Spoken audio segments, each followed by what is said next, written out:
est frais. Le bruit des oiseaux nous réconforte. Nous sommes chez le poète Cito Cavé. Il nous reçoit avec hospitalité. Cito est très enthousiaste à l'idée de parler de son ami Anthony Phelps. Ils sont deux grands poètes qui ont vécu au Canada, aux États-Unis et en Haïti. Roman, nouvelle, poésie, théâtre, conte. Parce que les écrivains ont le pouvoir de réinventer le monde. Des fous et des dieux. Un podcast pour dire le monde avec Marc Sonirico sur Palm Magazine. Bonjour à tous. Dans le cadre de notre hommage au poète haïtien Anthony Phelps, notre invité d'aujourd'hui est Cito Cavé. Il est poète, dramaturge et diseur. Dans cet épisode, il nous parle de la poésie et de l'histoire de son amitié avec Phelps. Témoignage.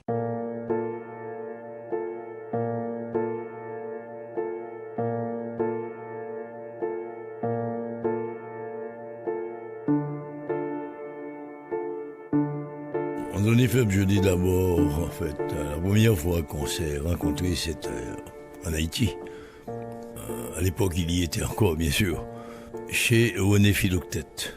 Ça a été la première rencontre. Ça a été une courte rencontre. Je n'ai jamais plus revu en Haïti parce que, entre-temps, il a dû partir au Canada.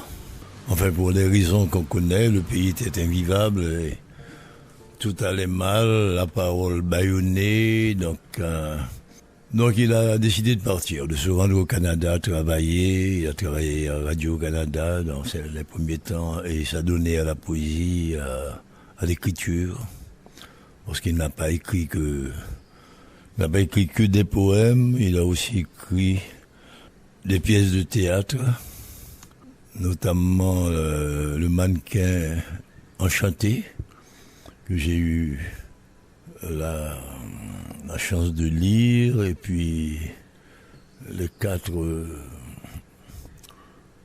points cardinaux, voilà. Les points cardinaux sont deux textes pour le théâtre. Et puis après, il s'est mis au roman.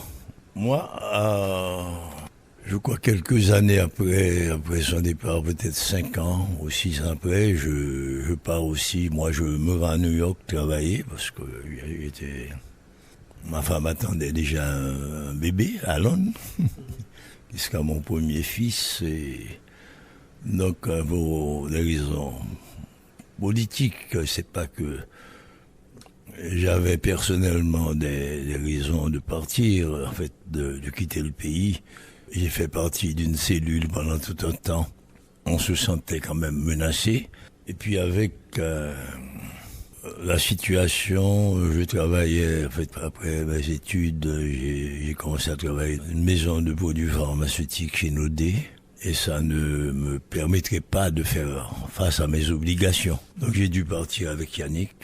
J'ai jamais eu l'intention, c'était pas dans mes projets du tout, de partir aux États-Unis, mais force oblige, situation oblige, donc je vais aux États-Unis. Et c'est là que des États-Unis, je reprends contact avec Phelps. Je lui envoie quelques textes de moi, j'avais continué à écrire, arrivé à New York, et quand j'ai reçu son premier album de poèmes, Mon pays que voici, ça a été pour moi quelque chose d'extraordinaire. C'était un poème qui mûrissait, qu'il avait écrit en Haïti, et puis là, il a pu le faire sortir dans un vinyle. Et je crois que ce poème a eu un écho autant dans la diaspora qu'ici en Haïti que dans la Caraïbe. C'est un poème qui nous a un peu secoué, réveillé, qui nous a beaucoup secoué, beaucoup marqué notre génération. Je crois que jusqu'à présent, on se souvient de ce long texte, qui est une traversée de l'histoire sur un mode propre à lui, un mode poétique.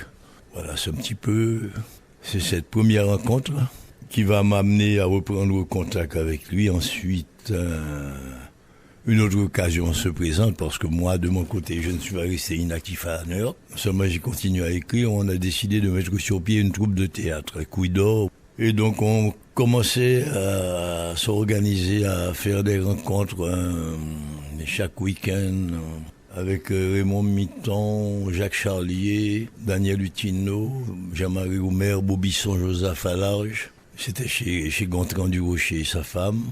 Et puis avec ma première femme aussi, Yannick, qui faisait partie de ce groupe.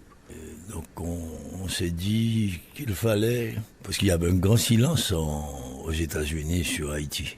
À part le CD de Phelps qui circulait, et puis il y avait aussi le livre de Marie Chauvette qui se vendait dans la clandestinité à cette époque, à Mon Colère et Folie. Donc on s'est dit qu'on va briser ce silence, on va le casser, on va mettre sur pied une troupe de théâtre pour dénoncer ce qui se passe en Haïti. C'était un théâtre à l'époque hautement politique. Les circonstances l'obligeaient et nous étions portés à ce chant aussi, à cette mise en place d'une parole politique sur scène, mais qui tienne compte aussi des exigences de la scène, des exigences du théâtre. C'est pas une parole bannière ou une parole slogan, mais c'est une parole politique, mais dont la forme poétique permettait de mieux recevoir le message. Bon, je prends un raccourci pour dire tout ça. Et ce faisant, en envisageant de jouer des pièces ou des spectacles qui auraient ce caractère, nous avions aussi dans le groupe Georges Castra. Et puis entre-temps, on reçoit un mot de Phelps, et ça se passe peut-être 2 ans après, ou 3 ans, je ne me souviens plus. Quand Phelps a fait sortir Pierrot le Noir, Pierrot le Fou, Pierrot le Noir. Cette fois, c'est un autre vinyle, un autre disque avec les 2 autres auteurs, Émile Olivier et Jean-Richard Laforêt, qui étaient eux aussi à Montréal en exil. Et ils nous demandent, sachant que nous avions un groupe culturel aux États-Unis, ils envisageaient de venir aux États-Unis faire une vente signature de ce 3e album. Est-ce qu'on pourrait... Mais ils ont voulu que ce ne soit pas une vente signature classique, traditionnelle, que ce soit l'occasion d'une activité culturelle. Alors à ce moment-là, sur le thème du disque, la fuite de Pierrot, président d'Haïti dans le Nord, par rapport au complot qui s'est organisé autour pour le foutre dehors du pouvoir, et puis il a pris la fuite, il a été au Cap, la fuite vers le Nord.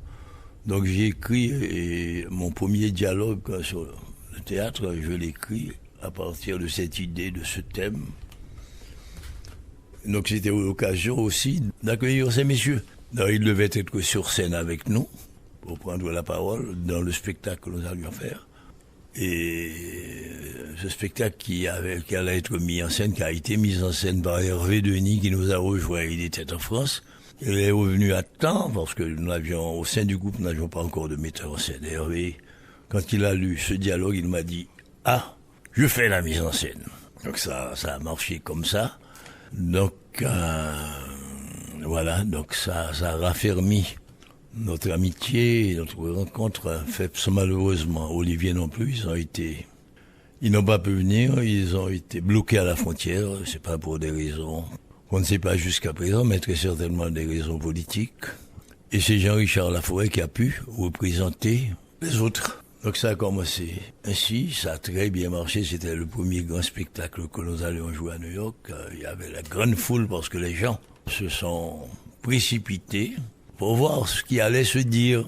C'était en 1969, au Brooklyn Academy of Music. C'était une grande salle, il y a plusieurs salles dans cet édifice, dans cet immeuble. Nous avions une salle de 1500 places ou 2000 places, je ne me souviens pas, mais archi-comble. Donc, et par la suite, puisque les pièces qu'on faisait d'un coup d'or, on les jouait aussi au Canada. On les jouait à McGill University, à l'Université du Québec, et aussi aux ateliers des sculpteurs québécois. Donc, ça nous faisait du bien de faire voyager ces pièces, et d'avoir l'opinion des autres sur notre théâtre. Donc, c'est lors de ce premier voyage à Montréal qu'on rencontre Phelps, On le revoit, il vient nous chercher à la gare, à la sortie du train, et puis on se rend chez lui, et puis là. Donc les projets commencent. On dit qu'on va multiplier les rencontres, on va travailler sur la poésie, sur le théâtre ensemble, on va aussi penser à des spectacles, à plein de choses. À cette époque-là, on rêvait à haute voix, tout était possible, et on avait les moyens de le faire. Donc ça a continué, les liens se sont resserrés entre les amis du Canada et nous, on faisait le va-et-vient, ils venaient nous voir aussi. Et ça a continué vraiment de façon positive, je dirais.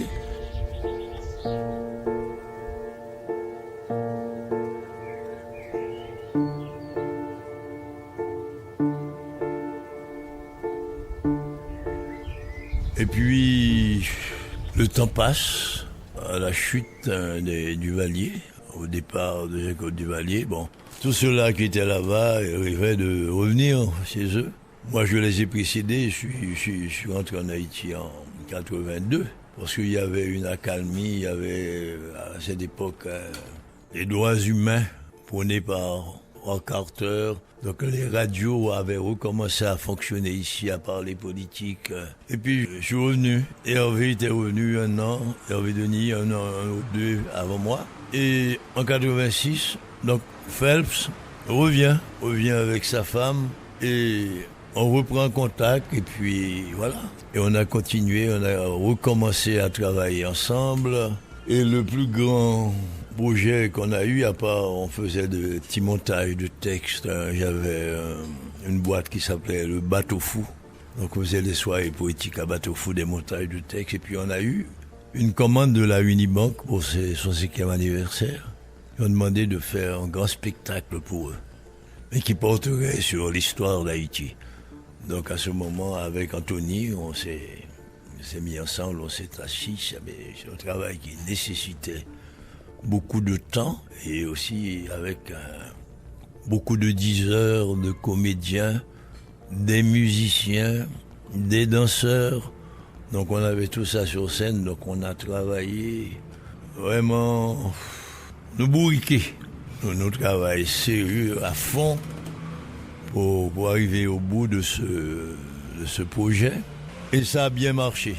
On a pu jouer ce spectacle au Rex Théâtre plusieurs fois, archi-comble. Donc ça nous a fait, on s'est dit waouh. Donc le théâtre redevient possible en Haïti, redevient possible, mais de façon beaucoup plus forte. C'est pas que le théâtre n'existait plus en Haïti, il y avait La Tour qui jouait quand même des pièces assez osées, mais ils étaient quand même étroitement surveillés. C'est quand même, il y avait encore le poids. L'œil de la politique, l'œil des macoutes sur ce qui se passait. Donc des fois, ils étaient obligés de prendre des précautions quand il s'agissait de mettre les affiches dans les rues, essayer de faire ça la nuit, de ne pas se faire voir. Mais quand les pièces attiraient quand même la grande foule, les pièces comme, je me souviens, L'exception et la règle, Monsieur de Vaté de Philoctète, qui est une pièce de théâtre de René Philoctète, et puis avec Bouquin en paradis, la première pièce en créole, ils ont joué de Franck Fouché qui vivait au Canada, qui leur a envoyé cette pièce, ça a eu un succès fou, il y a des raisons de jouer ça au moins une trentaine de fois. Et après le grand succès, ça va être Pelle-en-Tête, quand ils ont joué Pelle-en-Tête de Franck Etienne. Donc le moment s'y prêtait. Après 86, c'était la parole libérée, les médias qui s'étaient tus sous pression ont repris, les journalistes ont repris le micro, la parole n'était plus bâillonnée, donc et dans le champ des activités théâtrales et des émissions de nouvelles à la radio, tout pouvait être dit, la critique n'était pas interdite. On donnait le libre cours à la pensée, à ce qu'on voulait dire, ce qui dérangeait. Donc c'était le combat pouvait être mené sur différents plans. Donc ça a été un grand souvenir avec Phelps, c'est-à-dire la préparation ensemble de ce spectacle. Et puis bon, on n'a pas cessé de de travailler, de faire d'autres choses ensemble. Des fois, des petits montages de poèmes avec des chansons, entre 2-3 textes dits. Et ça a continué, je dirais, très bien, jusqu'à, bon, quand les choses se sont encore refermées en Haïti avec des troubles politiques. Donc, je crois que ça fait déjà peut-être 4 ou 5 ans qu'il n'est pas revenu. Il revenait chaque année, mais avec... Ensuite, il a pris de l'âge. Donc, ce sont des voyages risqués. Donc, il a décidé de rester au Canada, pensant pouvoir revenir un jour, faire un dernier saut ici dans son pays natal.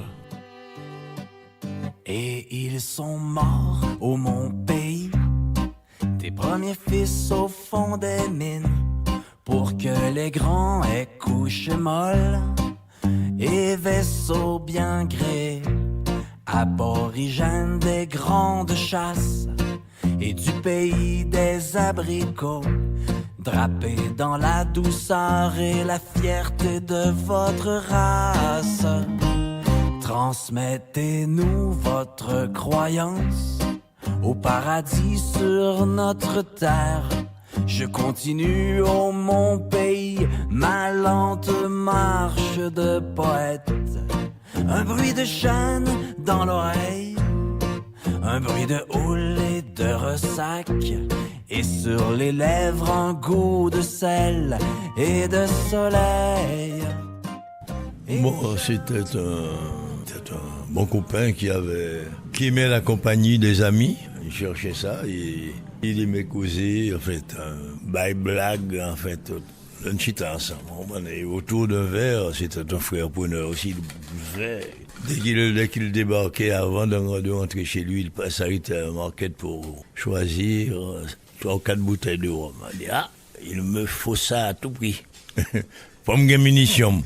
Et donc voilà, c'était toujours autour d'une bouteille. Et puis, bon, pendant la période de l'embargo, il n'y avait pas de gasoline. Donc c'était l'occasion de marcher, de se revoir, de venir l'un chez l'autre à pied. Et puis les gens, tout le monde était dans les rues. Il y avait une grande amitié collective qui se développait à cause de tout ça. Hein. Et puis les liens se sont renforcés. Et bon, ça avait tout un lot de souvenirs, des souvenirs précieux, c'est-à-dire d'amitié autour de la poésie, des exigences de la poésie. Moi, il y a certains textes que j'ai retenus de lui, parmi ses premiers textes, des textes qui m'avaient beaucoup frappé, qui éclat de silence, présence. Il y a un poème, La chrysalide de l'espoir, avec cette promesse en elle, qui prend forme et volume, grandit dans le cocon. Ne cherchez pas à deviner le temps de la maturation. Nul n'a jamais surpris l'instant où en matin se change l'aube. Un jour prochain, la chrysalide deviendra papillon, mais laissez-lui le temps de connaître ses ailes.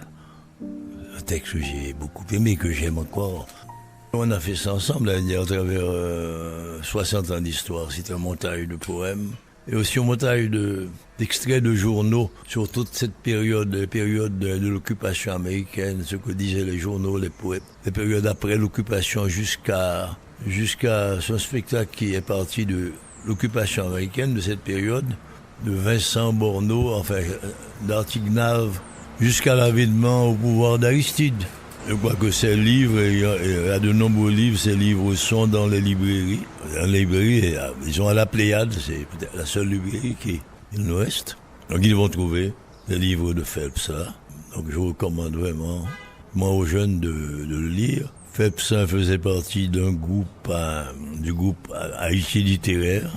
Ils se sont réunis d'abord pour établir une rupture avec ce qui se faisait. La poésie a ses exigences, donc il fallait aller au-delà d'une poésie de la facilité, une poésie du message direct. Il fallait quand même travailler sur les formes. Et je crois qu'en ce sens, l'école surréaliste a été leur modèle, hein. Ils sont partis de Aragon, Éluard et d'Avertige, en fait. D'Avertige aussi, qui faisait partie du groupe haïtien, Le Gagneur, Roland Morisseau. Donc, leur modèle, c'était Tristan Tzara, Aragon, Breton, Éluard, Philippe Soupeau, et Desnos et tant d'autres écrivains surréalistes qui ont donné libre cours à leur écriture. Ils ont rompu avec le schéma classique, l'alexandrin. Ils ont adopté le vers libre et en même temps c'est une poésie qui casse les chaînes que mettait le classicisme à la poésie dans le vers. Donc ils ont contribué largement à sortir de ce schéma classique pour d'autres propositions poétiques. Mais avec chacun ses propres couleurs, son propre rythme. C'est pas qu'il n'y ait pas eu en même de poésie, à dire la poésie de Philoctète. C'est une poésie qui partait. On sentait la terre haïtienne, on sent ça dans ses poèmes. Depuis Tambour du Soleil, Promesse, Ces îles qui marchent. Donc ça a été un moment profitable, un moment enrichissant pour la poésie haïtienne pour sortir de la vieille école. Donc ils ont contribué largement à aider cette poésie haïtienne à faire un pas de plus. Eh bien, je ne sais pas si je ne revois pas cette année, certainement. Moi, je me propose d'aller au Canada à la fin de l'année, donc il me verra. Il me verra très certainement. Ce sera l'un des buts de mon voyage. Je vais certainement pour jouer, pour présenter une pièce de théâtre, mais ce sera l'occasion aussi de passer quelques jours avec lui. Mais avec Hélène, bien sûr.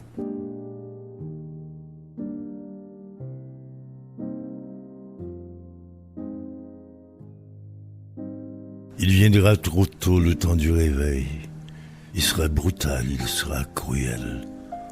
Dors, mon enfant, dors. Tes petites mains sont inoffensives et ta voix de tête ne saurait chanter les notes d'amour et de liberté qu'au long du printemps inventent nos cœurs. Dors, mon enfant, dors. Il viendra bientôt le temps de l'été où tu diras non aux colons modernes, le temps de te battre pour ton beau pays, une fleur soleil au coin de la bouche et des mots de feu sur tes lèvres pures, mais pas maintenant.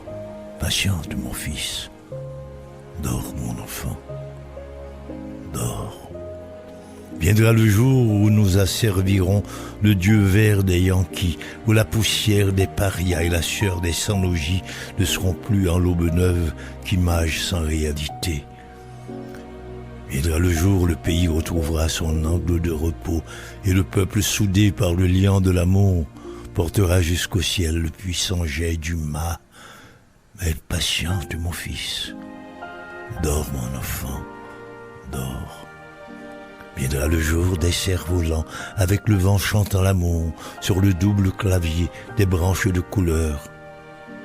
Viendra le jour de plein soleil, avec des fleurs à chaque branche, et dans les mains l'épi doré de la bonne récolte. Mais patiente, mon fils, donne-moi ta main frêle, et tes pas dans mes pas, et ton oreille sur mon cœur. Écoute battre, écoute vivre, ma ville et mon pays, ta ville et ton pays.